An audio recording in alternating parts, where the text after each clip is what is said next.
McDonald's exists for two reasons, okay? It's for drunk people and it's for children, all right? That's what this thing is.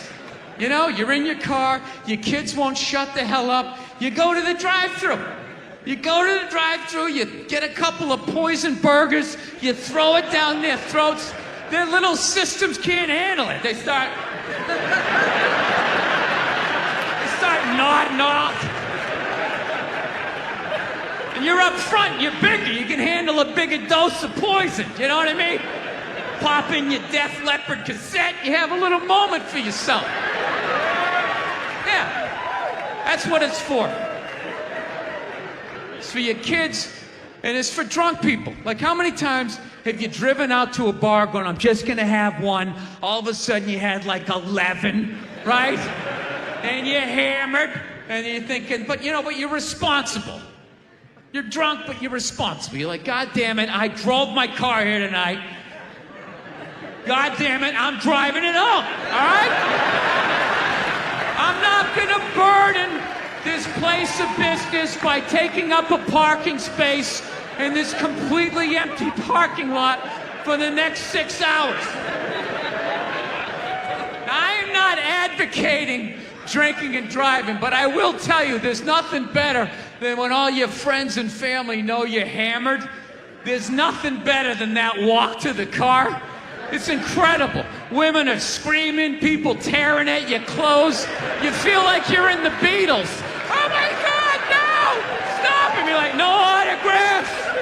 I'm sorry, I have to go! I'll be back! Get him off me!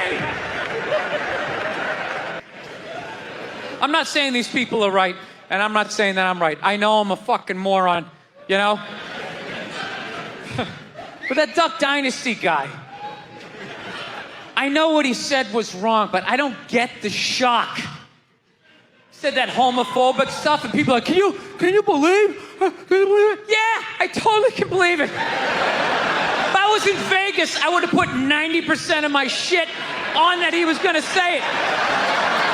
I'd give him a 10% benefit of the doubt, just in case. Are you seriously shocked some redneck with a beard down to his dick, sitting in a boat in the middle of a swamp, shooting varmints? Like, what did you think he thought? Did you think he had like some progressive ideas on same-sex marriage? Yeah. Didn't he think exactly what you thought he thought, you know? I think all of that shit comes from the church. They just fucking brainwash you. You know? You come, no, don't clap. I don't read. Follow someone else. I'm telling you. They brainwash you. Come into the church, your brain's all empty. They just fill it up like a jelly donut. Just brainwash you. Say what we say when we say it. Say it again, then you can go home to your toys. All right, I'll say it. I'll say it again. Now can I go home to my toys? Right? And you repeat everything they say. The good, the bad, and the fucking horrific. They stick a star in your forehead. You're a big boy. The big people like me. You get on with your life.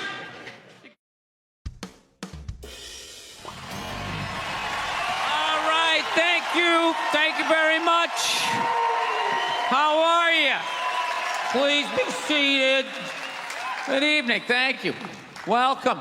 Welcome to this lovely theater here in downtown Montreal. It's unbelievable. Can't understand you.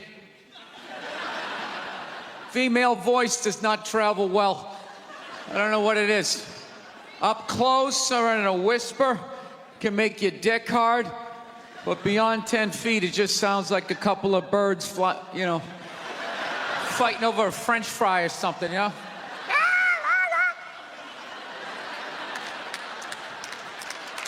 There you go.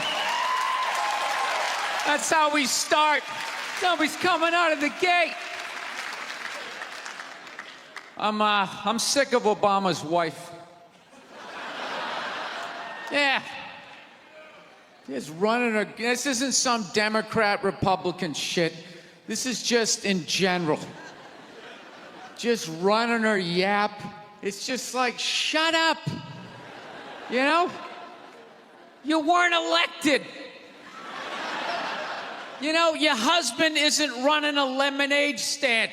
He's running the country. No, generally speaking, first ladies, they've been out of line for a good 25, 30 years.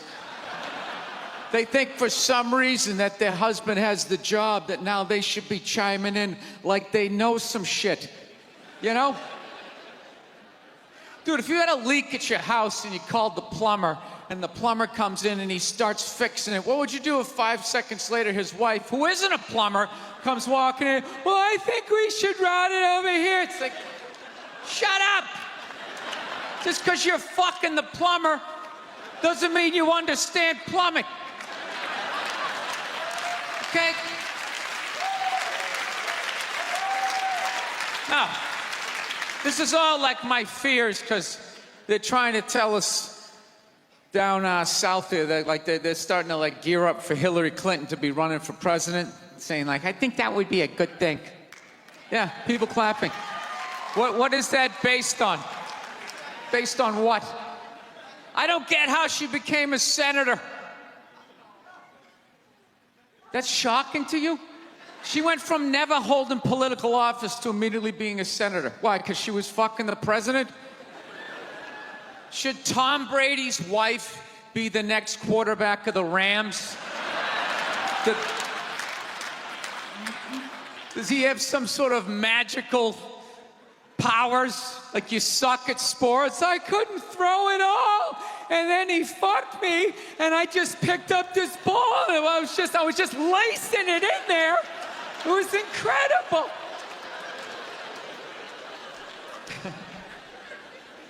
Dude, it all started with Nancy Reagan. That's where it first went off the rails, you know? She came out with her little bird body, you know, just their big head. Just came walking out, say no to drugs, and people off your heroin, say no to that. She just walked back. Hillary had her stupid health care plan. Obama's wife's running her yap on 60 Minutes, you know? I got to give it up to the Bushes. They had their women in line. They did. Barbara never said shit. She smiled every once in a while. She threw something in there. George W.'s wife, I don't even know her name. Stu was in office for 8 years. I don't even know her fucking name. What's it, like Beth or Paige or something like that? He had her on lockdown. Going out there tonight, I'm giving a speech, and when I say something and they laugh, you're gonna nod. You're gonna smile, and you're gonna nod that head.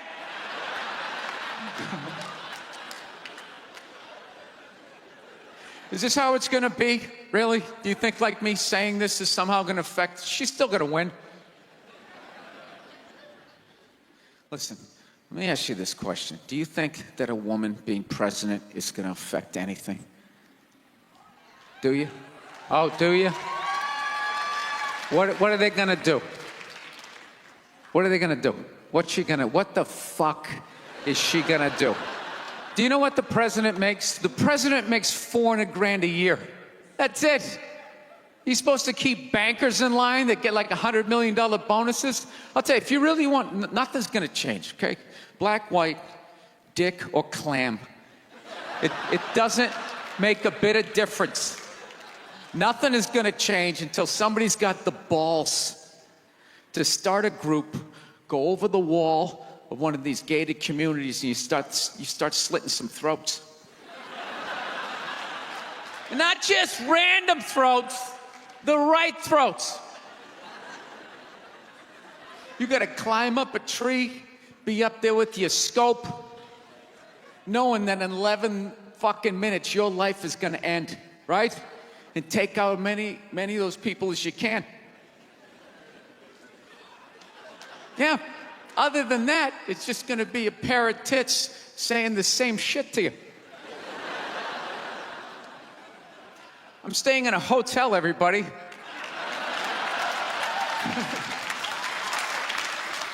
I like staying in hotels. They make me feel comfortable. I feel safe in a hotel. You know, you got the lobby. There's always somebody down there in case an axe murderer comes in. That's the first person that's gonna get killed. You can hear their screaming when you're up in your room. Gives you a chance to plan. Barricade the door, you know, turn on the shower, hide in between the mattresses, right? Little misdirection. Back in the day, I used to stay in motels. I hated staying in motels. Could never feel safe. You were lying in a bed 2 feet from a door that just opened up out into a parking lot. Anybody in the world could just come walking up, kick the door open, you motherfucker, just drag you out of the bed. And you're just lying in that bed, so not ready to have a fight to the death. Sitting there half naked, like nodding off. Meanwhile, there's some guy on the other side of the door with a chainsaw, like. You're lying there like, it's kind of early to be trimming the hedges. And when that dude comes through that door, you lie to yourself as a man that if something like that happened, dude, I just jump up, grab a lamp, let's fucking do this. You know what the reality is? Most people, the best you could do is maybe make a weird noise.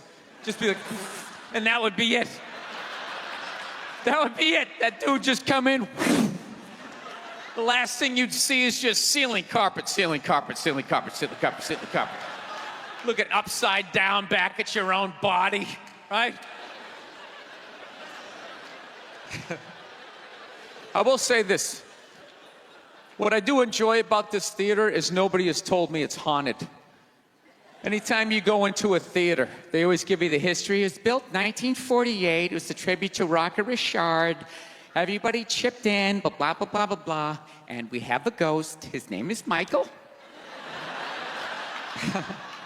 I immediately lose all respect for anybody over the age of 8 that still believes in ghosts. It's like, really? You still believe in specters and goblins? What is the end game of being a ghost? I don't get it. You can go anywhere you want to go in the world. You're just gonna stay in a basement for the rest of your life?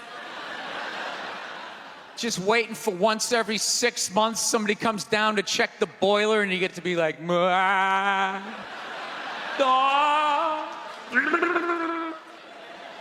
wouldn't you go somewhere?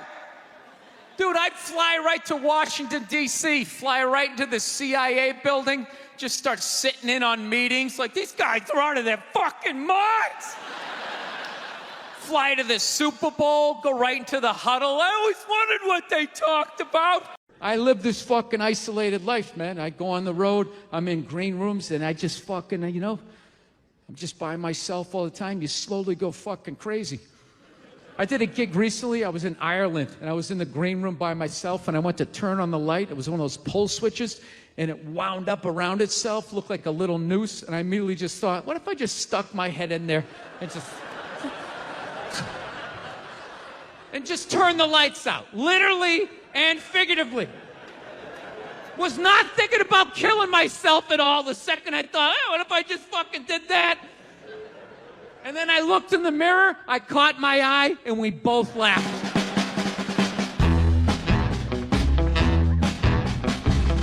But you know one of the big things that really made me feel old was when McDonald's started making salads. That literally ripped my heart out. I'm like, they're doing what? What? Now they have wraps, and they're doing all of this shit. You know what it was? Out of shape people complained to them. That you're like, oh, you don't have any healthy options. It's like, dude, this is McDonald's. This shit is poison.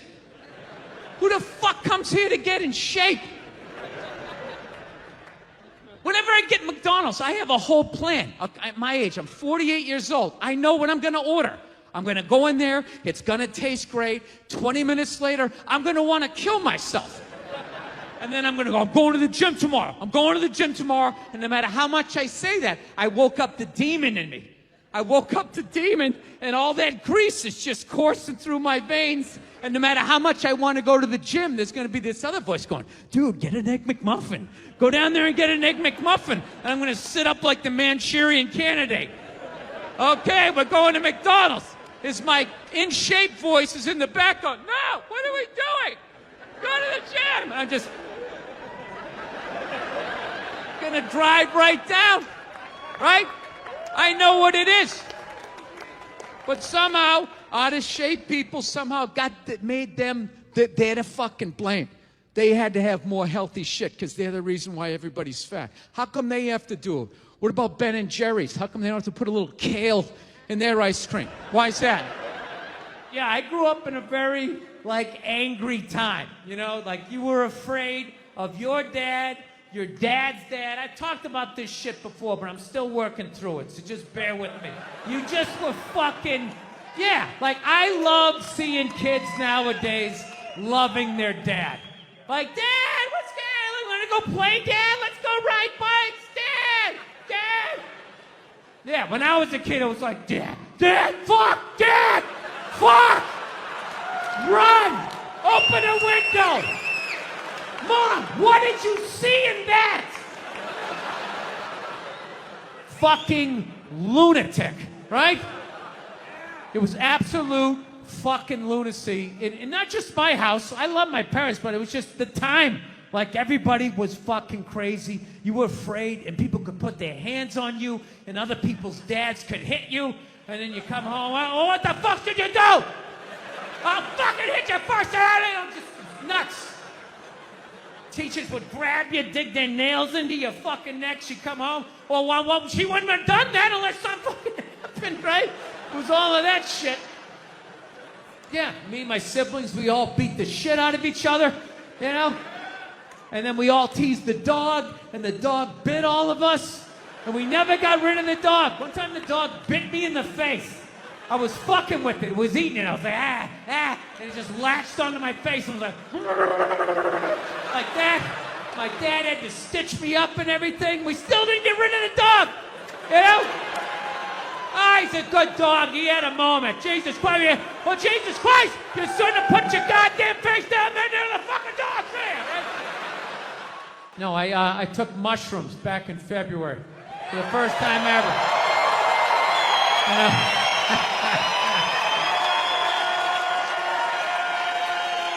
This is the perfect state to tell this story. You guys should literally you should have mushrooms on your fucking license plate.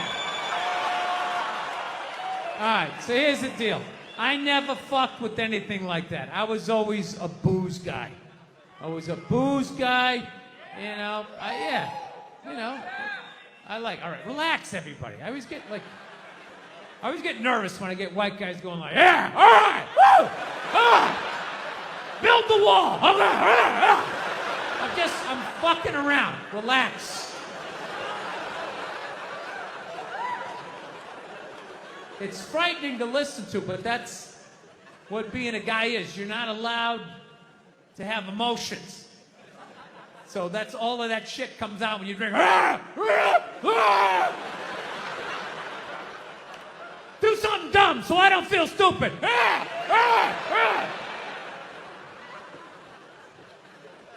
So, yeah, I was always like a booze guy, so I never fucked with psychedelics or whatever. So I figured, it was just one of those deals. I was out in the desert, man, and I was like, all right, I got somebody watching my kids. Everything's fine. I'm in my 50s. If I got to do it now, or I'm never gonna do it, right? So this person, who may or may not have been my opening act tonight, goes, all right, man.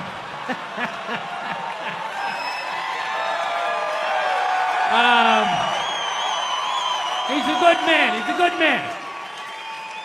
He says to me, he goes, all right, He goes, okay, just, just take like, it's always just like, all right, so like how fucked up do you want to get, all right? And there's always like a square, and it's like, okay, don't eat the whole square. Just like bite one corner, lick the other one, and then rub the other one and let it absorb in your face or whatever. So I'm like, all right. He goes, how far into it do you want to go? I go, I just want to trip a little bit, nothing fucking crazy. So he goes, fine. So I eat just a little bit. So I get a little nauseous or whatever. At first it feels like I ate some weed, but then all of a sudden, like I notice shit that's not alive looks like it's breathing, right? Like the refrigerator looked like it just did a lap around the house. It's kind of... Nothing threatening, It's just like, it needed it, TV started getting bigger. It's looking like it's gonna fall on me, all right? And I was doing fine. I was fine. I was like, I know that TV's not getting bigger. And if it is, I don't give a shit. Go ahead. Spill that pixelation all over me. I don't give a fuck. I know I'm tripping. I'm having fun. I'm giggling. I'm laughing at shit. I'm putting things together, right? And everything is fucking great. And all of a sudden, about an hour in, all of a sudden, this profound sense of loneliness and not feeling loved just washed over me. Yeah, and I was just like, I fucking knew it. Think about the kinds of people that take a cruise. These aren't forward thinkers. These aren't seekers. They're not pivotal to our survival. You ever hear somebody coming back from a cruise? It's one of the worst stories you're ever gonna hear. Because they don't do shit. They don't want to travel to another country, interact with the new culture, try to figure out the train system or the money. All they want to do is just sit on a fucking boat. Just drinking, that's all they want to do. All right?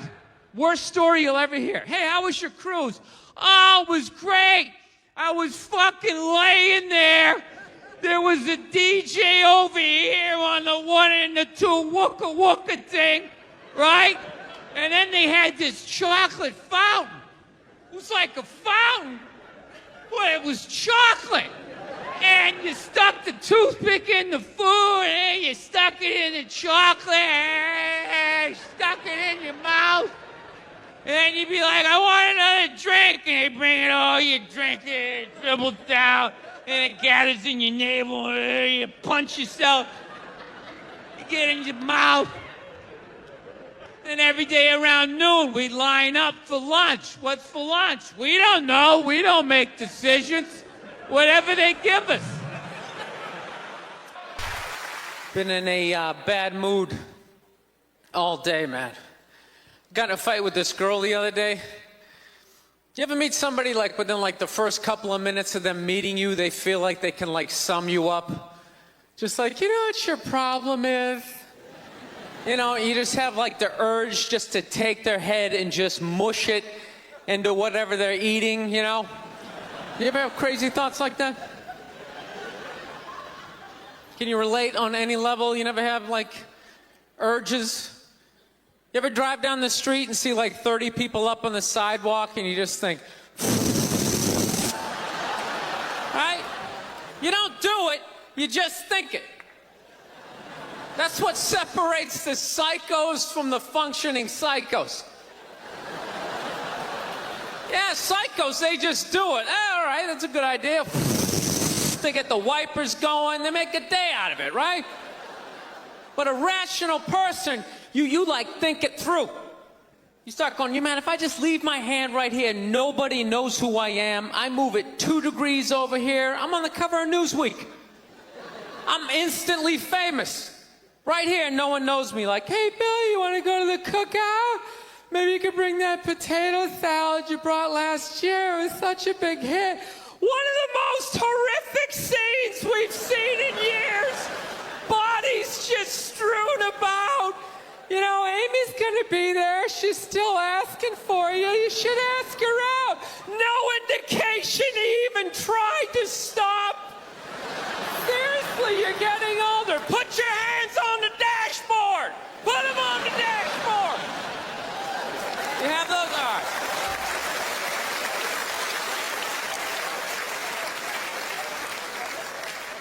No, I have that stuff all the time. I do. My girl took me to a street fair recently, right? You guys have street fairs out here? You know, they close off the block. There's like shawarma. There's like stuff made out of buttons, right? People with no teeth are making keychains, right? It's a typical girlfriend idea. It sucks, and it's gonna take all Saturday, right?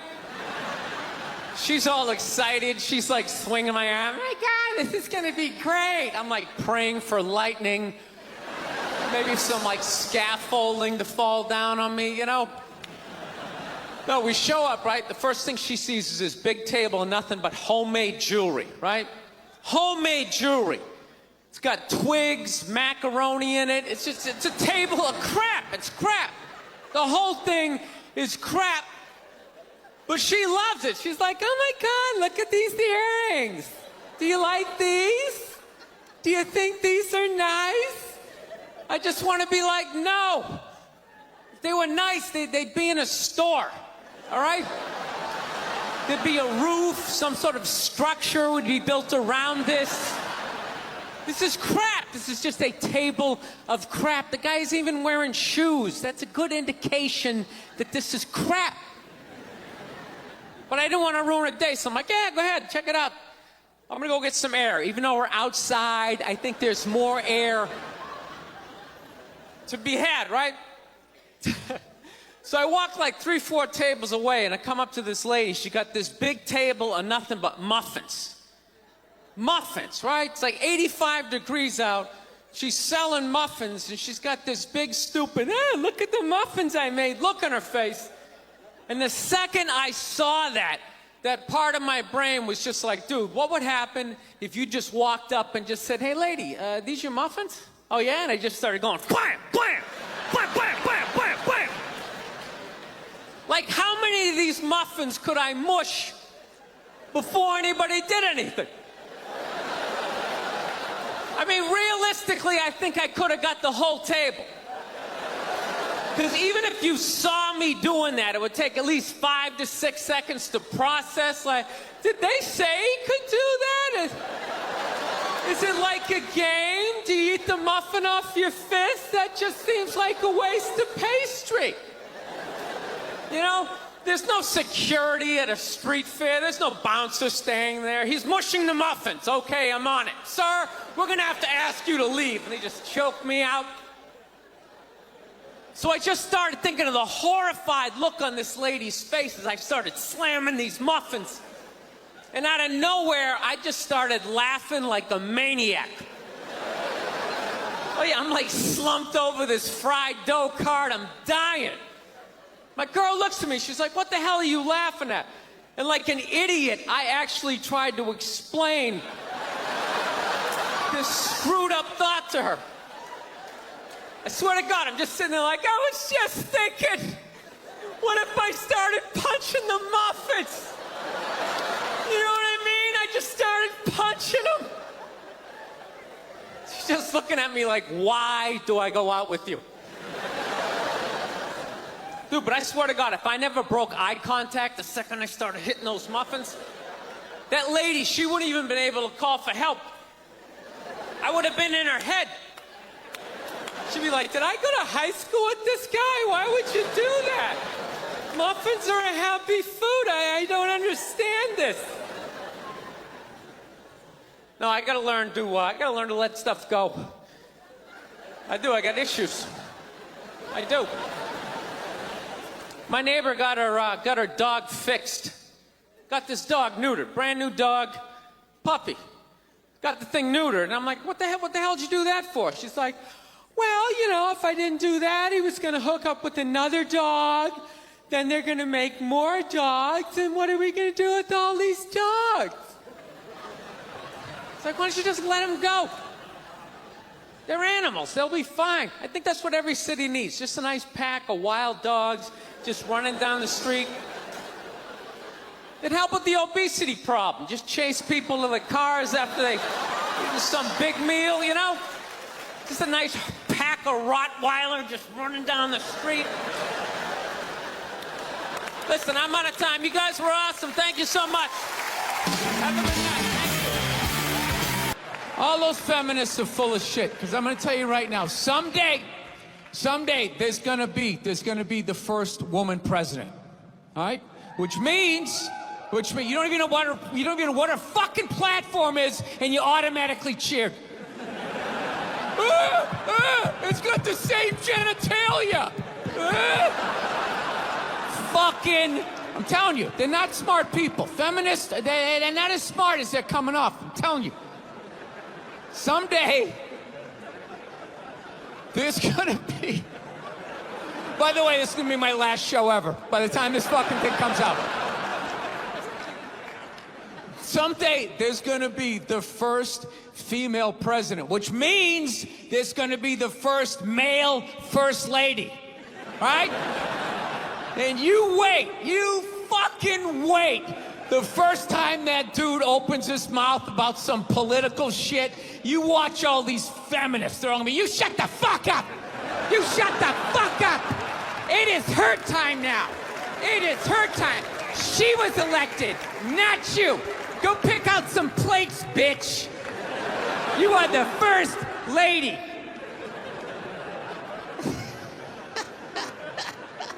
He's gonna get treated like Tom Arnold when he was with Roseanne. Secret Service name will be like Appendix or Doesn't Matter.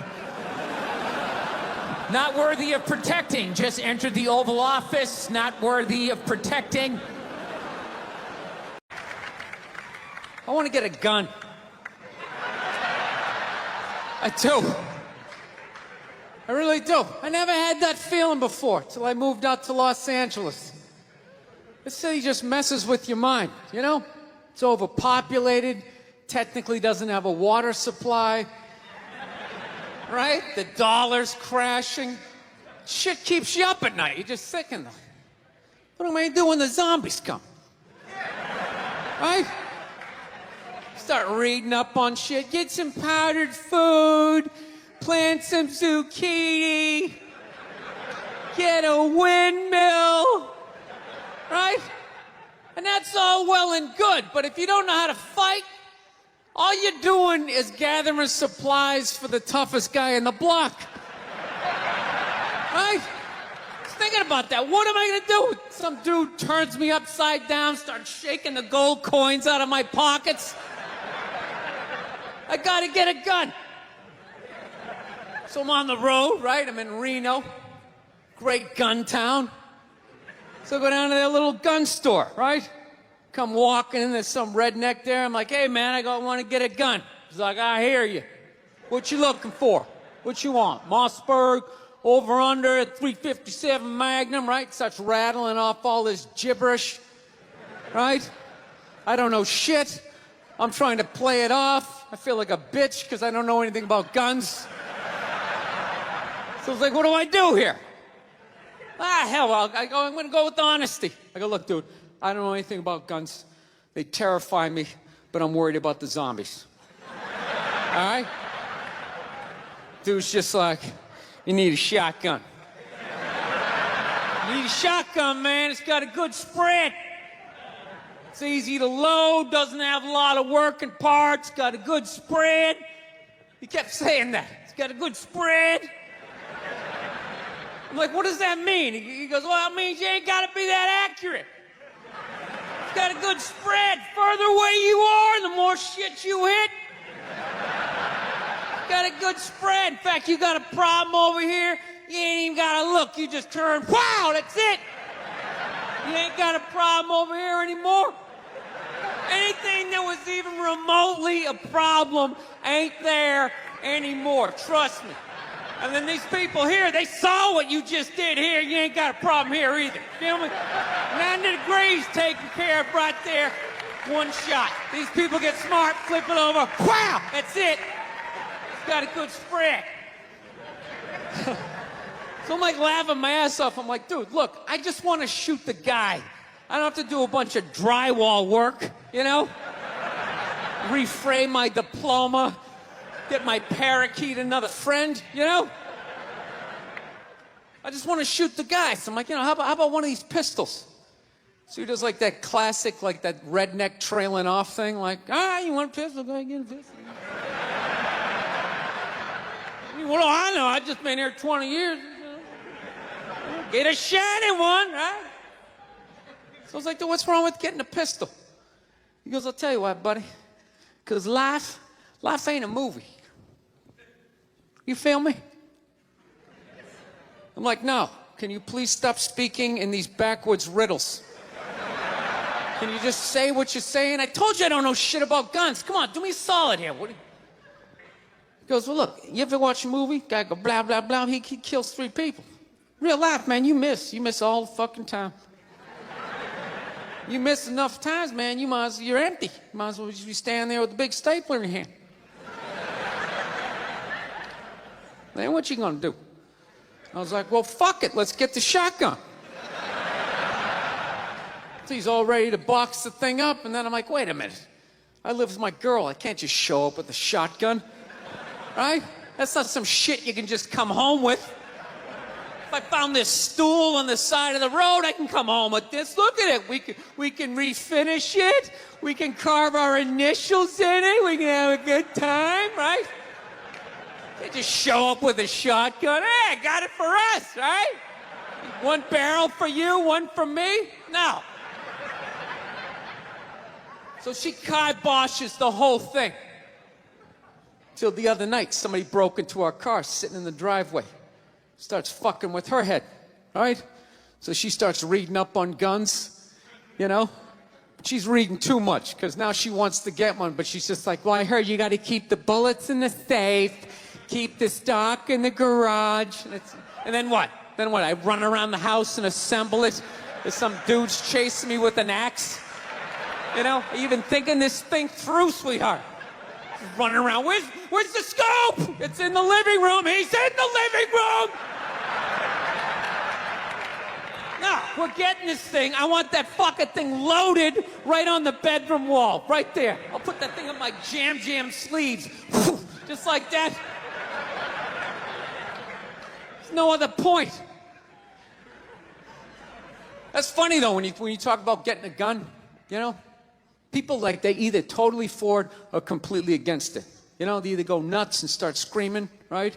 Or they start throwing out those stats. Yeah, actually, you increase your chances of getting shot by 80% the second you get a gun in the house.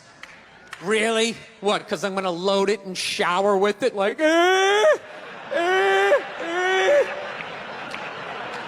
The fuck? I know it's dangerous. You get a pool in your backyard, you immediately increase your odds of drowning in your backyard, right? You couldn't do that before, now you step on a rake, in you go. No, I'm telling you, I don't buy in any of that shit.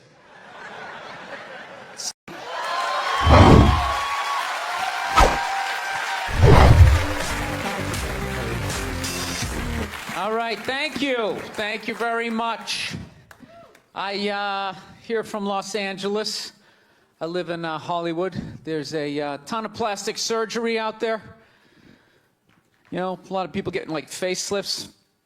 I don't know if you guys have those up here. You know, those awful ones where people start to look like, you know, a little Filipino, you know.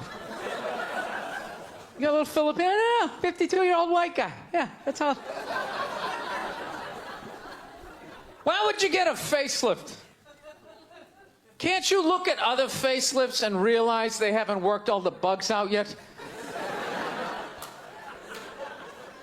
People, if you're thinking about getting a facelift, just do yourself a favor. Just wait it out. Let them practice on other people's faces. You know, didn't we learn anything with hair plugs? Hair plugs don't look half bad now. Saw this commercial the other night. The guy's like, oh, God, I wish I did this 10 years ago. It's like, no, you don't. 10 years ago when they were stapling ant legs to the top of people's heads, Everybody's eyes watering, trying not to look at your hairline. You wish you got hair plugs 10 years ago? Do you wish you got polio 60 years ago? Are you even listening to what you're saying historically? I'm telling you, the facelift, you can't do it, man. Why can't you just be your age? There's nothing wrong with being 50 and looking 50. Like, what would you rather be, 50 and look 50, or be 50 and look like a 28-year-old lizard? That's basically your options, right? I'll tell you what the problem is, is that the facelift is actually a white problem. I've never seen a black guy with a facelift, ever. Other than like the Jacksons, but they're all out of their minds, right? But I've never seen a black dude with a facelift, ever. You know why so many Caucasians get facelifts? You know why? Because we don't know anything about lotion. See that? That should have been a bigger laugh, but there's too many white people here. I'll help you out. You can put lotion in other places other than your dick. All right? If you ever wondered why your dick looks brand new, but your face, you're starting to look like an aging pirate, because you need to increase the circumference of the lotion distribution. No, I'm not judging you. I didn't put lotion on my face the first 33 years of my life. Never put it on. Till one night I was hanging out with this black girl, right? And a couple times during the night she took it out, put it on her elbows, problem areas. I thought she had like a rash or something. Like, what, you got like poison ivy? She goes, no, you get like a little ashy. I went, ashy? She goes, dry skin. I went, oh. I guess that kind of offended her. It's like, oh. She's like, well, white people get ashy too. I was like, yeah, I don't think we do. I've been alive for 33 years. No one has ever said, hey, Bill, you're looking a little ashy. I never even heard that word until you said it. She's like, you're an idiot. Stick out your arm. So I stick out my arm. She just goes, it's like pastry flakes flying off. Track marks. She's like, you see that? That's ashy. I was out. All right. Thought I just got itchy in the winter. See, that's why you got to hang out with everybody. Right there. Oh, there's too much. Seriously. There's too much information in the world. And every group of people misses just a little bit. Like, white people totally missed the lotion seminar. I don't know where we were on that one. We missed that shit the way black people missed the whole register your weapons summit, right? Just never got, really? You're gonna groan that? I'm the only guy who's seen 17 rappers get busted for that shit? Every time I see it, it just blows my mind. It's like, what, do you just want to make an album over the phone? Why would you do that? Is that like the new auto-tune? No, it breaks my heart. Every time I see it, I just think, God, if he just had one white friend. One white friend in his entourage. The dude would have been standing there all dried out, itching like, dude, is that thing registered? Dude, you serious? That's like 3 to 5 mandatory. Get that the fuck out of there. So, thank you.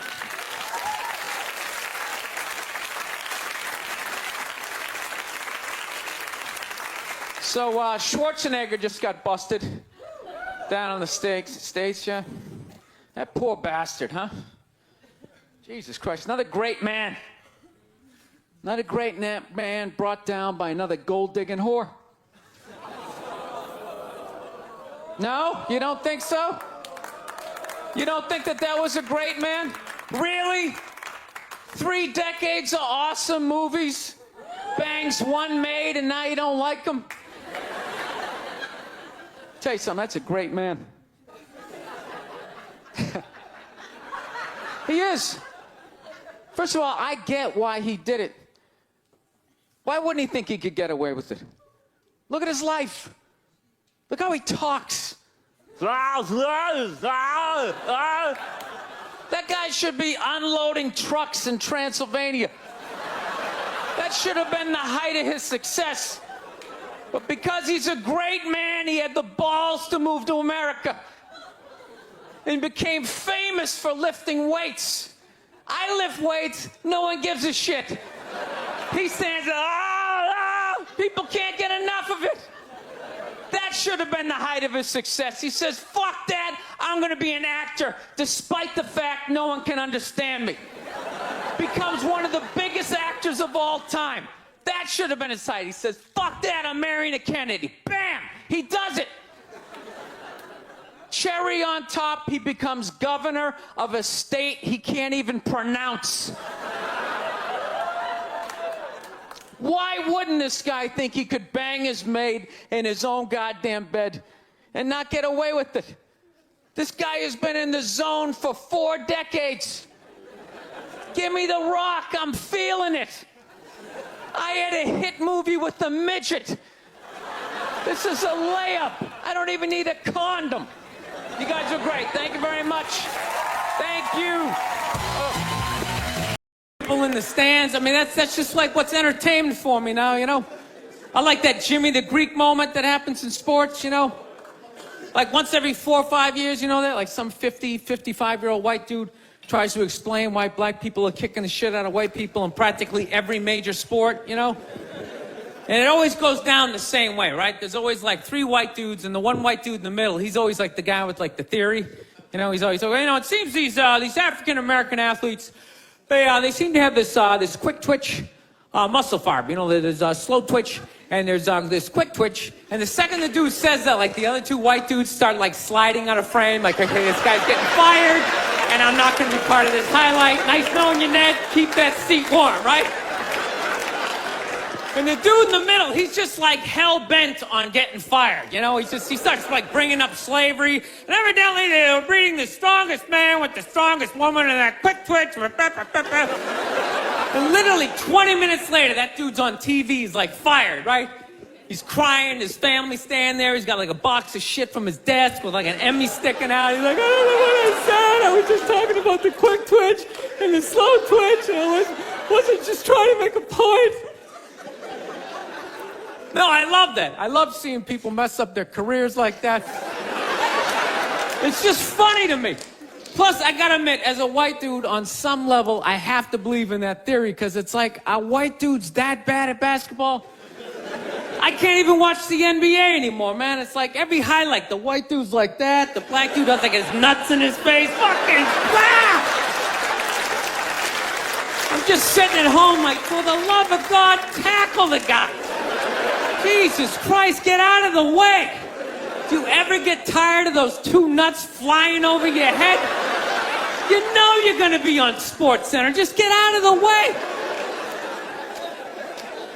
Dude, I'm telling you, there's gotta be something to that theory. I saw this show one time on runaway slaves. It was one of the most amazing programs I've ever seen in my life. Dude, when you ran away as a slave, you just didn't run to the end of the driveway and be like, fuck that job. Just start walking down the street. Dude, you had to like run through whole states. There's dogs chasing you, you're hurdling shit, you're swimming. Those were the first fucking triathletes. And there was nobody helping them out. There was no dude on the side of the road like, come on, man, 2 more states, you're in Ohio. Suck it up, you're looking good, looking good. Yeah, dude, you were on your own. Is it any wonder? 250, 300 years of that shit, and then I'm gonna D you up in gym class? It ain't happening. I come from hundreds of years of alcoholics. I got like half a liver, you know what I mean? It's just...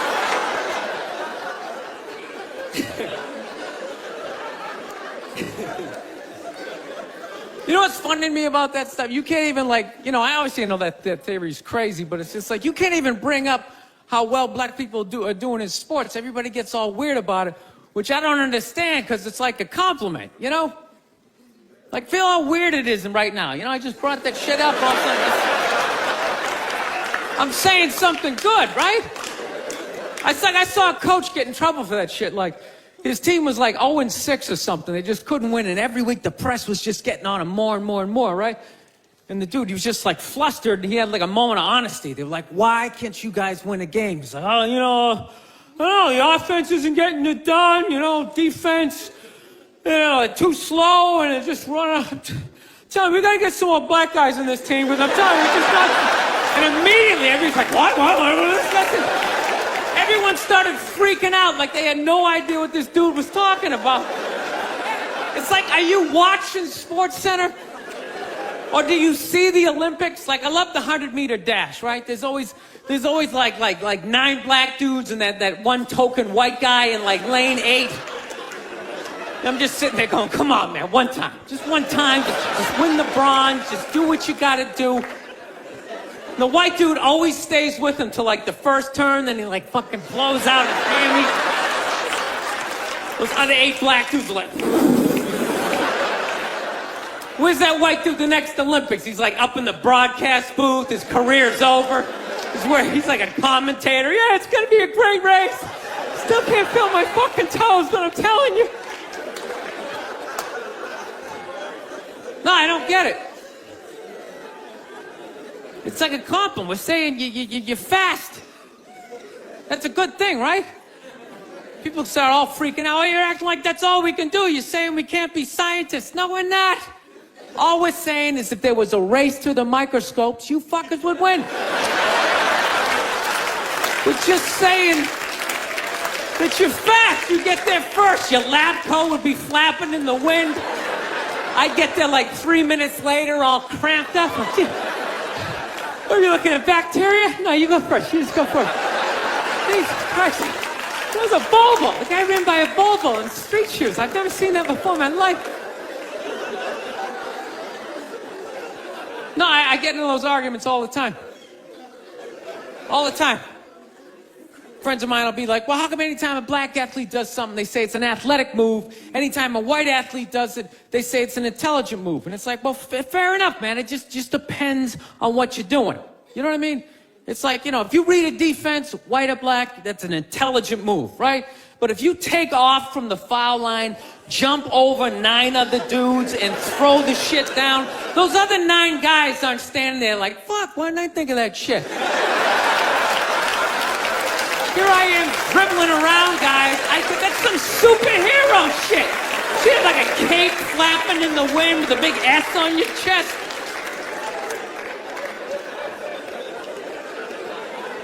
I'm telling you, man, that's the funny thing about Hitler. Just let me finish. Let me work my way through this idea. No, that's my favorite sports clip is that Jesse Owens shit. I just love it because their whole angle was fucked up. He made Hitler leave in like the 3rd quarter, right? He's putting down his number 1 finger, just fucking walking out of the stadium. Jesus Christ. Their whole thing was like, we are going to create a superior race.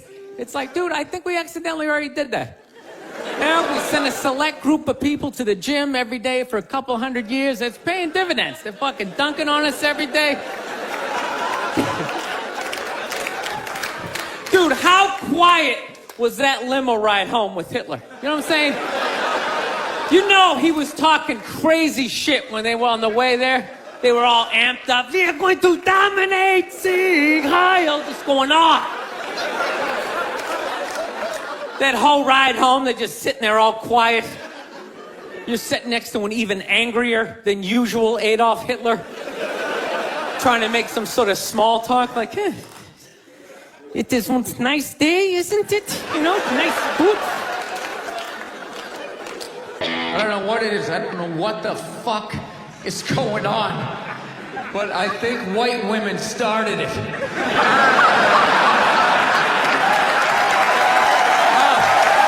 the worst. The fucking worst. It's all they do is bitch bitch, moan, and complain. I had no idea how difficult it was to be a white woman in the United States of America. Evidently, it's really difficult.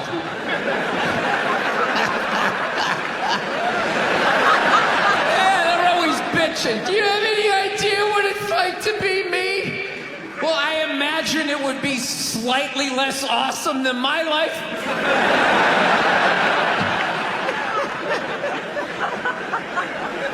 What happened to you today, sweetheart, huh? Did they not chill your rosé? You know? Was the trolley not running down at the mall? What happened? No, it's unreal. I'm really fucking annoyed how white women have the fucking balls to throw my white privilege in my face. You know? Sort of separate themselves from these white males with their white male privilege. It's like, bitch, you're sitting in the jacuzzi with me. The fuck are you talking about? Yeah, quit your fucking whining. You know what? You're full of shit. You are.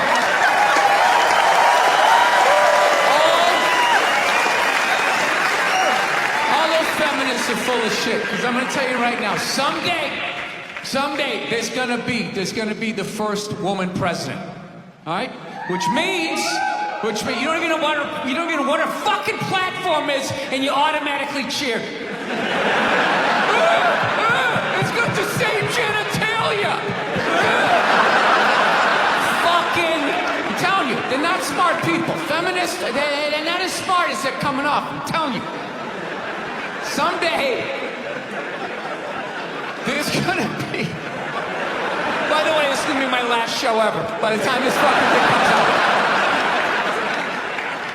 Someday, there's gonna be the first female president, which means there's gonna be the first male first lady. Right? And you wait, you fucking wait. The first time that dude opens his mouth about some political shit, you watch all these feminists throwing me, you shut the fuck up! You shut the fuck up! It is her time now. It is her time. She was elected, not you. Go pick out some plates, bitch. You are the first lady. Life can pass you by. It happens.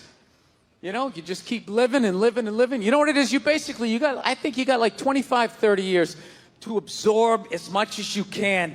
And then that's it. That's all you know. Because right around then, you get married. And it's over. Right? You have a couple of kids. You're sucked in the bubble. You don't have time to pay attention to what's going on in the world. You're just stuck with these kids. It's shitting all over the place. Don't be a serial killer. Don't touch that. You're just stuck in that.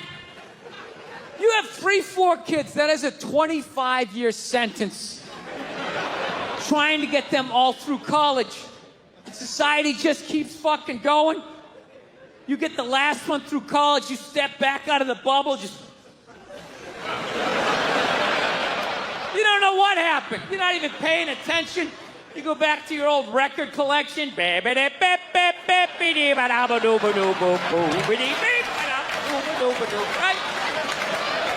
Someone sticks some mic in your face, you're gonna get in trouble. Yeah. It's one of the sad things about life. You get old and it passes you by. I feel it passing me by. I'm 46 years old. I don't even have kids, but I can't keep up anymore. Like, I had a college gig coming up, and I was like, man, I gotta figure out what these kids are into, man. I was 24 when a senior was born. I gotta figure out what these dudes are into. So I guess they were into like DJ music or some shit. So I'm like, all right, I'll watch some of this. You know? So I have like a reference or two. I don't want to be that old comic coming to the gig being like, what's up with this Monica Lewinsky? Is this crazy? I mean, this Y2K. I mean, is my stylist gonna work? I don't know. So I put this shit on. Dude, I lasted 90 seconds. 90 seconds. I was open-minded. All right, put it on. 90 seconds later, I'm like this old man. This isn't music. Now, when I was a kid, you dressed like a woman and you sung about the devil. Now that was music. We realized that, I don't know, we always fight about the television. So I'm like, well, what about documentaries? Why don't we just tape something we both like? We both love documentaries. They're fun, right? You watch them, you learn something, you repeat it at a party, people think you read. So I tape, first one I tape is on Elvis Presley. So I sit down and I'm watching this documentary as a white dude, which is what I am. I'm looking out my white head, watching this white shit. It's coming back into my white eyes, getting whiter by the fucking second. Right? Now my wife, on the other hand, she's black, right? So she starts watching this shit as a black person, right? And she's seeing all the racism, obviously, that I'm seeing, but she was catching all this subtle shit that I was too white to see, but I knew I was missing it, because I just kept hearing her huffing and puffing, just sitting next to me being like, and I'm just sitting there like, okay, somebody did something. I don't know what just happened, but I don't think that was good. So right when I didn't think it could get any worse, it could get any more uncomfortable between the two of us, this fucking white dude comes on who evidently discovered Elvis.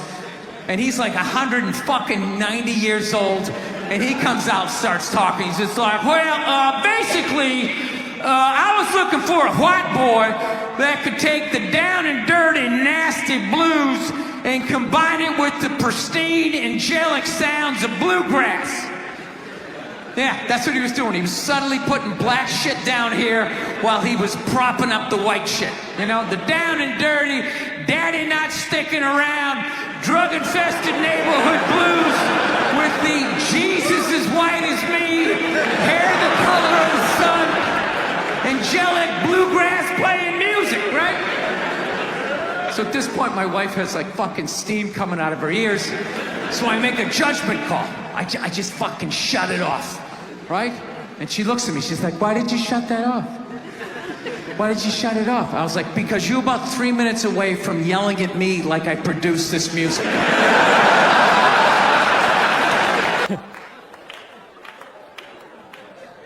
Actually, I got a couple of friends of African persuasion, and I gotta get rid of them, man. I gotta admit to you. I'm finding I'm spending too much money on clothes hanging out with them, because I gotta like fucking try to keep up with their wardrobe. It's like every time they go out, they got all brand new shit on. All brand new shit. So when I show up with my white version of brand new, which is, I basically, I ironed the shit, right? I ironed it, right? It's new. They just start trashing me. I can't keep up with them, man. They got like fucking 58 pairs of sneakers. Ever notice that shit? Like every color fucking Timberland?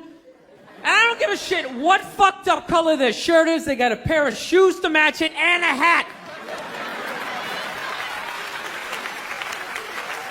It's like a rule or something. They're the worst. Even when you wear some new shit, there's like some sort of rule that you gotta like space out the amount of time within which like that you wear it. Because God forbid you wear the same shirt within a 10-day period, one of them's gonna notice. All of a sudden just look at you funny like, this motherfucker's got the same shit he had on last Tuesday. And then the whole car's like, oh, shit! Then everybody just starts making fun of your fucking clothes. First they do the math, like, what was that, 5 days ago? 5 days? This motherfucker got 5 shirts! He got 5 shirts! And they start breaking it down. Yo, his first shirt be saying Monday, next shirt be saying Tuesday. Yo, on the weekend, he ain't be wearing no shirt.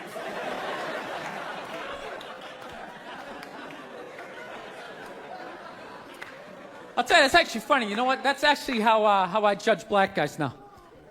When I first came to the city, like, all black people scared me. No, I was like the typical white dude from like the suburbs, you know what I mean? Had no frame of reference, you know? So my only frame of reference with black people was like, remember those early 90s gangster rap videos? Throw the fucking LA riots in there, man. It was fucking horrible PR. I'm watching the videos, look, he's got a nice car, he's got all the women, and he's still fucking mad.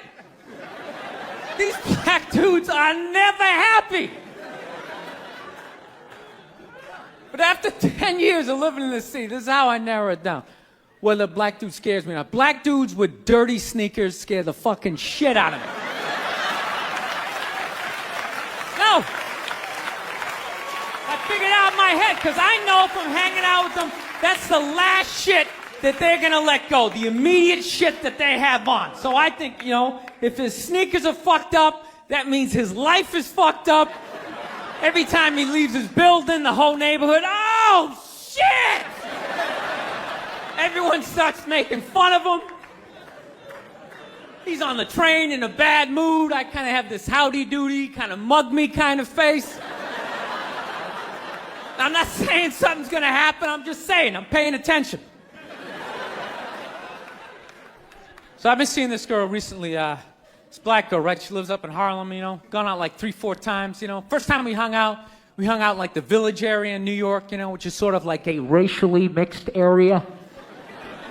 So shit was cool, you know what I mean? Second time we hung out was more like Midtown, you know. Then the third time, she called me at like 3:30 in the morning, and she wanted me to come up to her apartment, right? So it's 3:30 in the morning, she lives in Harlem, I look how I look, so it's a fucking situation.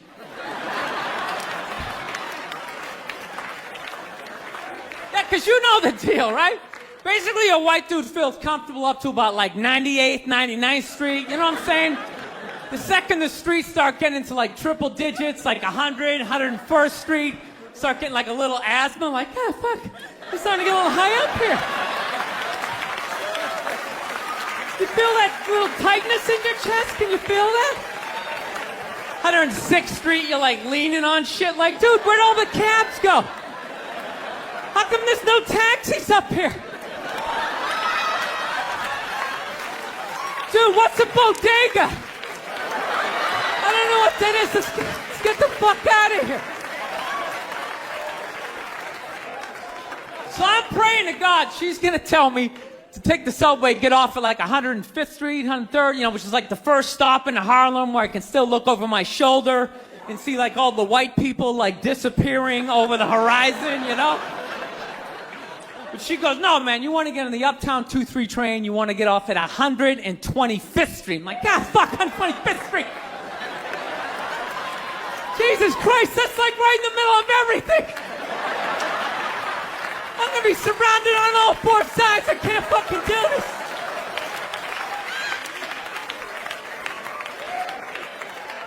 So, at this point, I'm really trying to hide like the bitchy tone that's starting to creep into my voice, you know?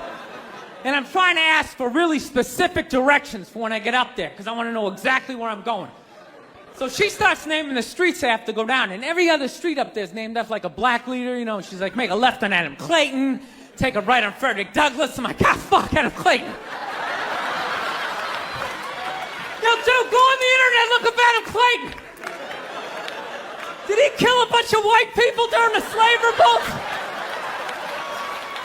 Dude, I ain't going up there till I know what Adam Clayton did. Fuck this shit. So at this point, I'm really having a battle with myself. Because I'm thinking I can't do this, right? I'm like, I can't do this, but my dick's going, no, come on, man, we can do this, all right? Just relax.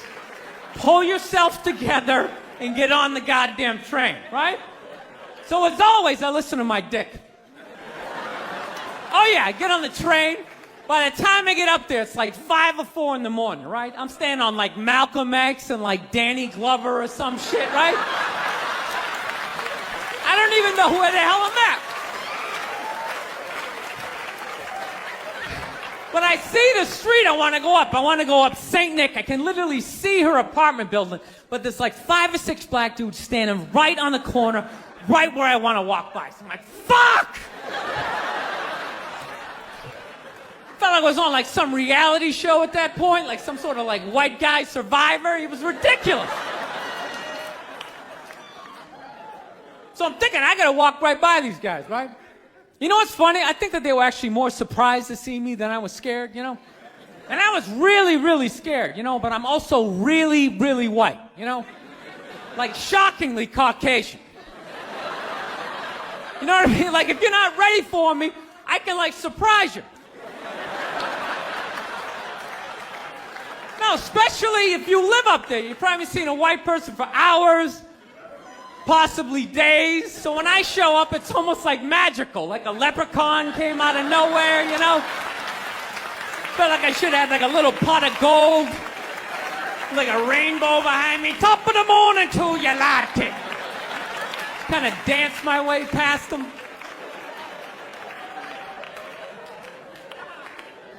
But it's been going all right, you know? Once I get in her apartment, I'm fine, you know? I relax, sit down, you know, watch a hip-hop countdown. Pretend like I know the groups, you know what I mean? It's just getting there that's a fucking pain in the ass. But you know, I don't get mad at it, because I figure, you know, black dudes got to go through the same shit, though, right? When you go out to the suburbs, go fuck a white girl, right? Just that same awful feeling of just leaving your people behind, you know, just less and less of you as you're fucking driving out there. Probably start off lean and you're all fucking cool. 20 minutes in, you're driving like 10 and 2, the radio's off. Like, dude, I don't like this shit. I don't like this shit at all. There's too much grass, I don't see any rims. This is fucked up. None of the windows are tinted. I can clearly see white people in every car. This is fucked up. Listen, you guys were awesome. Thank you so much for coming out. South, man, I had a real weird experience last time I came down here. I was in Nashville, right? Sort of an awkward social situation, right? I'm sitting at this bar. There's this white dude sitting like 2 stools away. I don't know him. He doesn't know me. And that's... One time she was watching this show. It was like a poor excuse for The View. And they started talking about domestic violence, right? For the 9 millionth time this year, they're talking about domestic violence. Just in case, you know, you didn't get the memo. You know? Evidently, you know, just some people didn't get it. It's not okay to slam your wife's head into the cupboard drawers because she didn't dry the can opener off properly. You know? It's gonna fucking rust, right?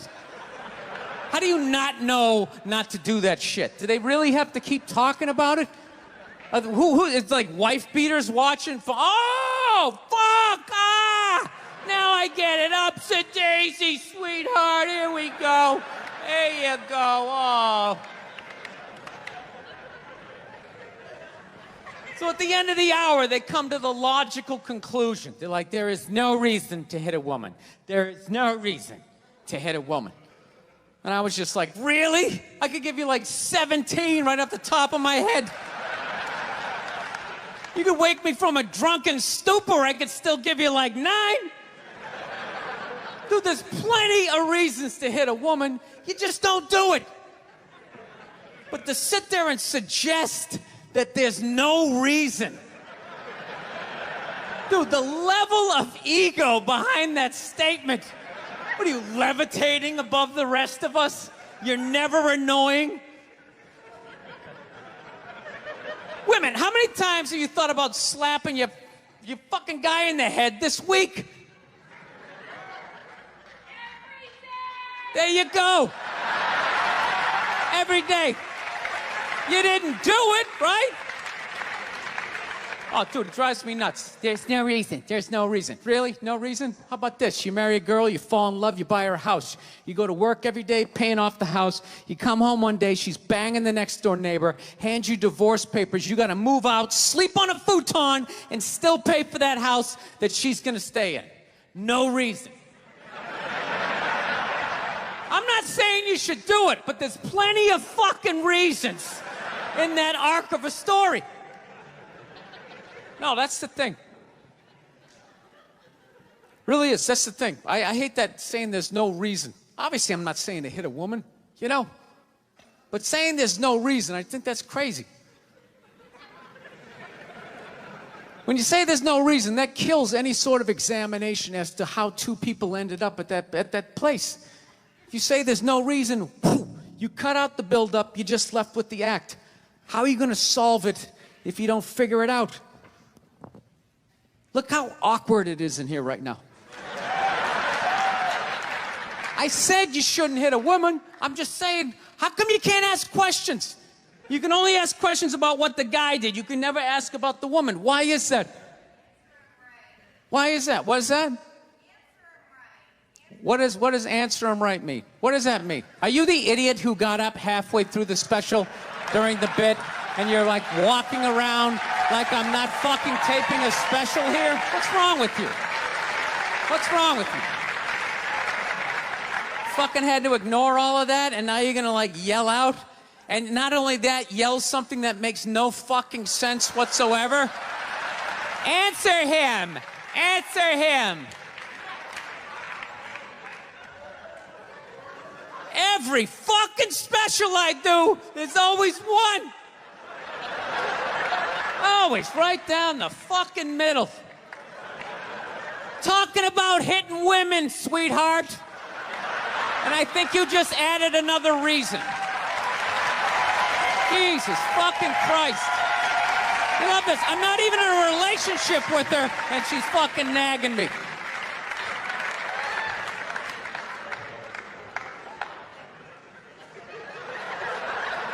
Fucking unbelievable.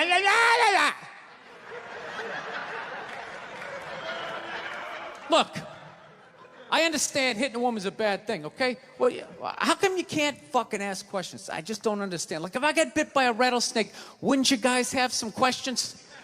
Right? How did it happen? Did you not see it? Were you fucking with it? How did this snake get so mad it almost killed you? Firemen put out a fire, they don't just drive away afterwards, they sift through the debris. How did it start? Here's an oily rag, right? Look, I realize I'm coming off pretty ignorant right about now. I realize that. Let me extend an olive branch then, okay? I realize that there's some animal guys out there, okay? Horrible guys, you know, have a rough day at the factory, come home, tuna casserole, and just start swinging, all right? I'm not trying to say that those people don't exist. I realize they exist. They should be buried underneath the prison, okay? So if I can admit that, ladies, can you at least admit that every ass kicking doesn't just fall out of the fucking sky? Really? Even hockey has 2 minutes for instigating, right? They understand that some back and forth happened before that shit, you know?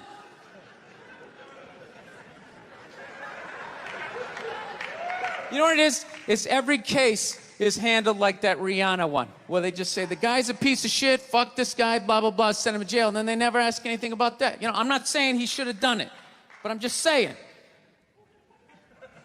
I'm just saying, dude, in your heart of hearts, what do you think was going down before that happened? You think she was just sitting there going, oh my God, Baskin Robbins, you want to get some ice cream? And he fucking,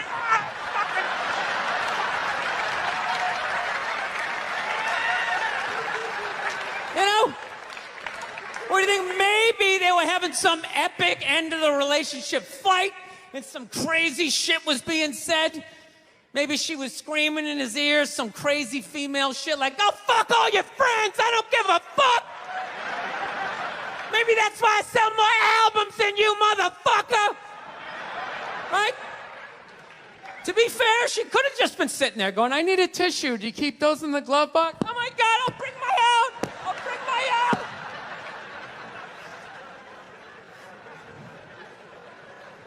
Now fuck that, because you know what it is? They never address how women argue, which I think is a core of a lot of that shit. You know? And I gotta tell you something, man. Like, I never knew how women argued. But after 20 years of losing every significant battle in a relationship, I finally figured out how they argued. And I'm gonna tell you something. I'm starting to turn this franchise around. I have begun A winning tradition. This is how they argue, as far as I can tell. All right? If they're right, they argue the point. And they stay on point and make sure you stay on point until you're down on your knees, apologizing, begging for forgiveness. All right? No problem with that. Totally respect it. But here's the thing. If they're wrong, they go rogue. They go off-road. They start thinking of shit you're sensitive about. Maybe you don't get along with your dad. And in their head, they just start concocting this evil statement. Totally designed, this desperate Hail Mary attempt to make you so fucking mad, you just call them a cunt. That's what it is. And cunt trumps all the bullshit they did to start the argument. Now it's not about that. Well, that's no reason to call me a cunt. And then that's it. You're in this room now, right? And they won't hook up with you for a couple of days. Who cares? Who cares? You rub one out. Rub one out like a man. It's the champagne of victory. Do you know why so many Caucasians need facelifts? Because we don't know about lotion. See that? Only half of you laughed. That should have been everybody. Yeah, but a lot of you were sitting there like, well, what about lotion? What is this lotion you speak of, and what is the magic therein?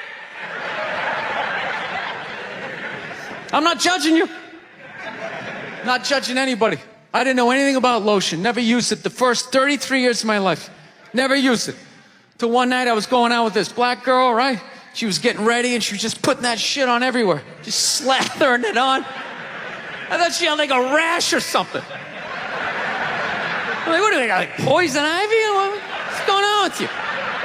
She goes, no, I'm just making sure I'm not ashy. I said, ashy? She goes, dry skin. I went, wow. I guess I freaked her out a little bit because I was like, wow. She's like, well, white people get ashy too. I was like, yeah, you know, I don't think we do. Yeah, I've been alive for 33 years. No one has ever said, hey, Bill, you look a little ashy. I never even heard that word until you said it. She's like, you're an idiot. Stick out your arm. So I stick out my arm, and ever so gently, she just drags her nails down. This smoke starts coming up. It's like pastry flakes flying off, track marks. She's signing her name. She's like, you see that? She goes, that's ashy. You're ashy? Freaked me out. I'm like, holy shit, I'm ashy. I didn't know anything about it.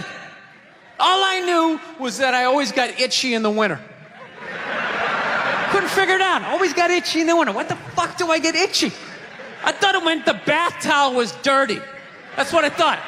And I would change it out and put a fresh one. Now I'm gonna be okay. Take a shower, dry off, fucking itching again. God damn it, I hate the winter. See that? That's why you gotta hang out with everybody. Yeah. There's too much information in the world, and every group of people misses a little bit. White people totally missed the Lotion seminar at some point in history. I don't know if it's because we can't see it. You know? Black people get ashy. It looks like they leaned up against a chalkboard or something. You know? They can see it. They miss it. Their friends help them out. Like, look at your ashy motherfucking elbow. What is wrong with you? Right? Thank you so much. Thank you. I am so excited to be here. I have been doing stand-up forever, and this has always been a lifelong dream of mine to come here and host Saturday Night Live. So thank you so much for coming out.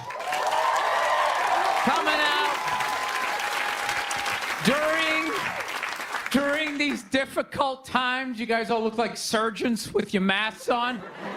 Makes me feel comfortable that you're wearing masks. I like people who wear masks. That's good. You're listening to the eggheads, the people we all cheated off of in high school, right? Keep listening to them. And then if you don't wear a mask, that doesn't bug me either, right? Take out your grandparents, you know? Take out your weak cousin with the asthma. I don't care. It's your decision. There's too many people. It's a dream come true. If you're that dumb and you want to kill your own family members, by all means do it. Stops you from reproducing. It's literally a dream come true. And speaking of dreams come true, did you see Rick Moranis got sucker punched on the Upper West Side? New York is back, baby! New York is back! Yes! We lost our edge there for a minute. City started looking like a giant Bed Bath & Beyond, and then bam! Oh, Ricky took one in the chops. It had to happen. That's what happens when you stick an M&M store in Times Square. All right? The universe has to balance itself. Get the peep shows back in Times Square. Old people can walk safely 40 blocks away. I don't know. I'll probably get canceled for doing that joke, you know? How stupid is that cancel thing? They're literally running out of people to cancel. They're going after dead people now. They're trying to cancel John Wayne. It's like, yeah, dude, God did that 40 years ago. They're all up in arms.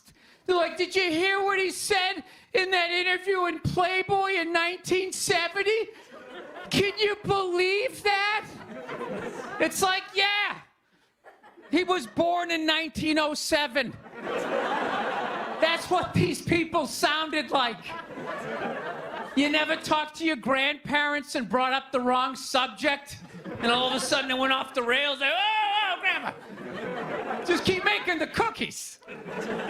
Yeah, you don't bring up race or religion with your grandparents. You keep it simple. Anyway, I don't know. I guess my grandparents are older. I don't know. Plowing ahead. Plowing ahead. Let's talk white women here, shall we? Let's talk white women. White women, you're amazing your accomplishments over the last few years. I got to tell you, the way white women somehow hijack the woke movement, generals around the world should be analyzing this. Just to refresh your memory, the woke movement was supposed to be about people of color not getting opportunities, the at-bats that they deserved, finally making that happen. And it was about that for about 8 seconds. And then somehow, white women swung their Gucci-booted feet over the fence of oppression and stuck themselves at the front of the line. I don't know how they did it. I've never heard so much complaining in my life from white women. My life is so hard. With my SUV and my heated seats. You have no idea what it's like to be me. Trashing white guys. The nerve. Where's the camera? The nerve of you white women. Listen, I don't want to speak ill of my bitches here, okay? I know, but let's go back in history here, okay? You guys stood by us toxic white males through centuries of our crimes against humanity. You rolled around in the blood money, and occasionally when you wanted to sneak off and hook up with the black dude, if you got caught, you said it wasn't consensual. Yeah, that's what you did. That's what you did. So why don't you shut up, sit down next to me, and take your talking to?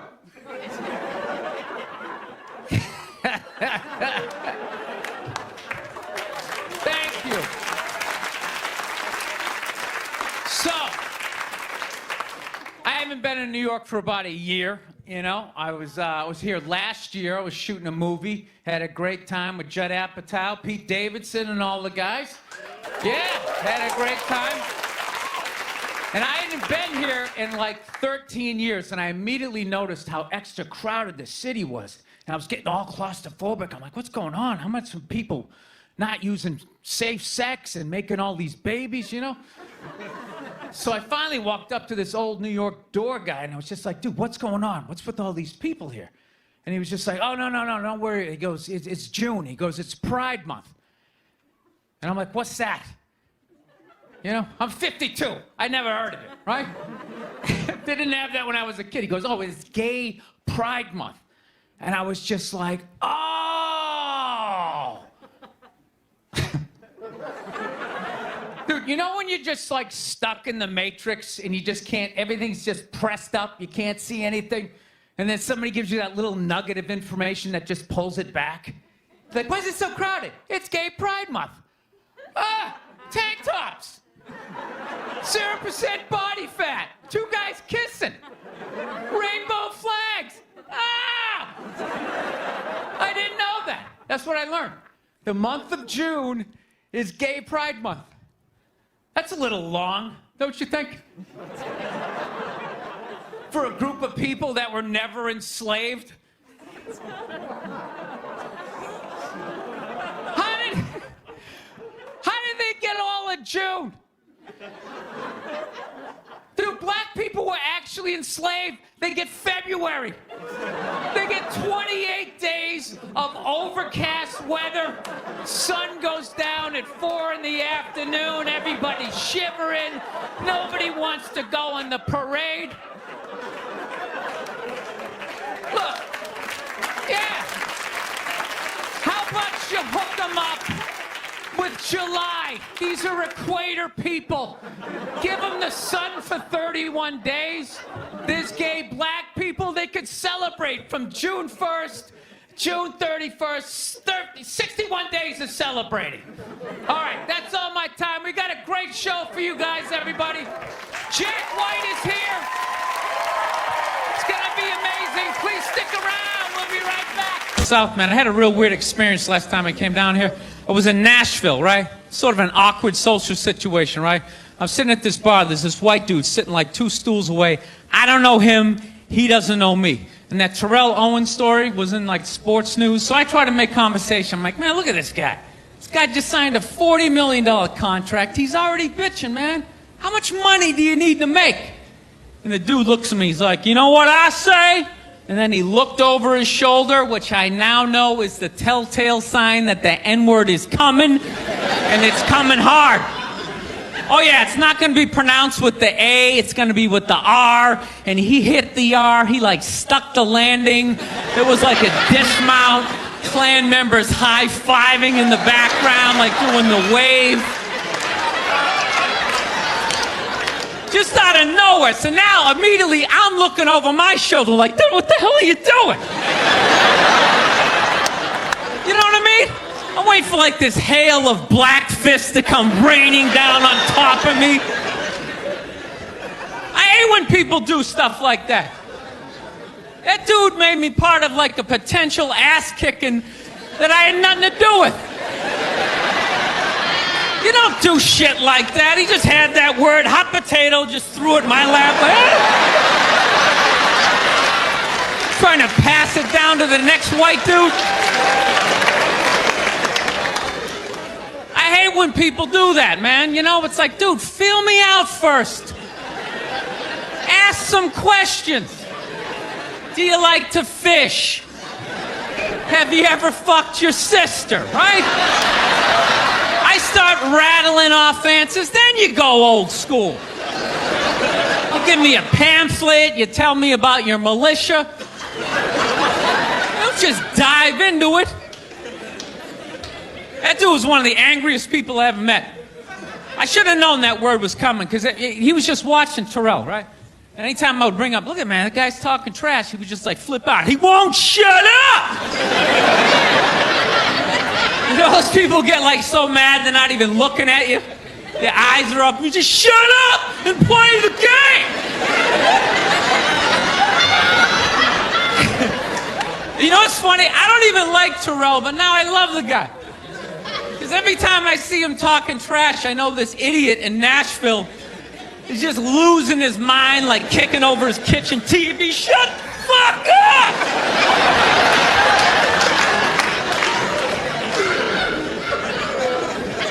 like violence, man. I am. Not like when it happens to me or if I see it live. I like watching it on TV, you know? Watching people, you know, get attacked by animals. Just get blasted in the face or something, you know? Like, I'm a huge sports fan. You know my favorite, like, moment of, like, the last year was in sports? That Detroit Piston, Indiana Pacer, bench clearing brawl. Wasn't that great? That was one of the greatest things I've ever seen. I was so confused when I watched ESPN that day. They were like, that was absolutely disgraceful. Basketball fans, they just must be... I'm sitting there looking like, I'm a basketball fan. I loved it. I thoroughly enjoyed watching out-of-shape civilians get the shit kicked out of them by professional athletes. It was fascinating. And I think as sports fans, we kind of had it coming, right? Because how many times you gone to a game, right? You got a little too drunk. You started screaming at some dude on the field who could clearly kick the shit out of you, right? If you saw him in the parking lot, you'd be like, hey, can you sign my stamp collection? I think you're awesome. You get in the game, you're all drunk. You're like, you suck, buddy! You're a piece of shit! And they're always calling him up. Come on up here! No, come on up here! Well, they came up there. They did, and they kicked the shit out of everybody. It was great. It was like a cartoon. You're like beating up whole rows of people at once, like... I loved every second. I love how Ron Artest punched the wrong guy. Wasn't that great? He taught that dude a valuable lesson in life. When shit goes down, you don't just stand there like you're watching a movie like, wow, it's coming right at me. Must be in 3D or something. That was a 5'6", 110-pound white dude, had an angry 6'10" black dude running right at him. That had to have been in his top 3 nightmares all time. Right behind getting his dick cut off and being lit on fire. And he just stood there. He's like trying to explain himself. Well, I still have the liquid in my cup, so there's no way I could have... He's an idiot. And I gotta be honest with you, too. People went too hard on that Clippers guy, man. I'm telling you. For an 80-year-old white guy, that wasn't that bad. All right? Dude, he didn't drop the N-word once. That's unbelievable for an 80-year-old white guy. The N-word should have been carpet bombed through that whole tape. He never said it once.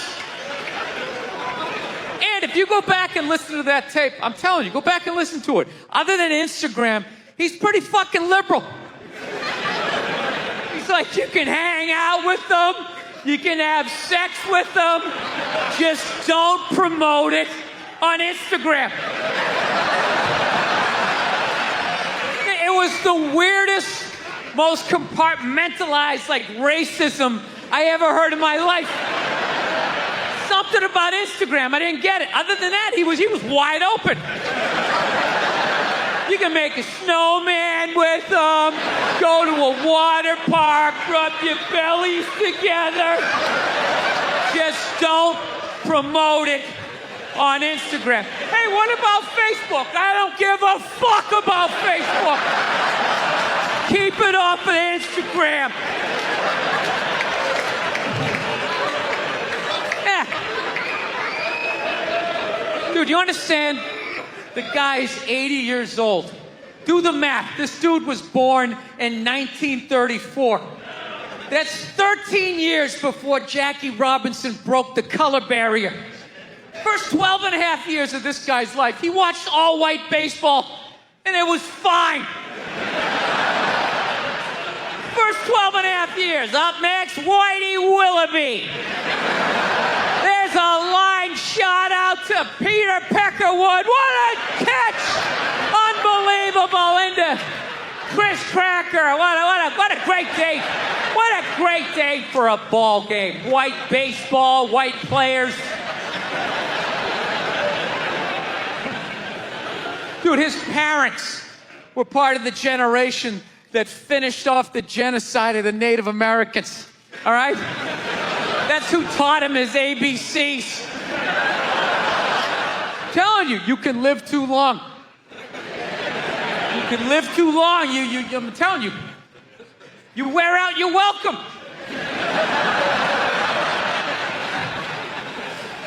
I swear to God, this fucking guy, I bet in the 1940s he was considered like a hippie. You know? Just walking around, hey, you can hang out with them. You can have sex with them, man, you know? His dad's getting all pissed off. Let me tell you something, see? You stay with your own. Hey, you stay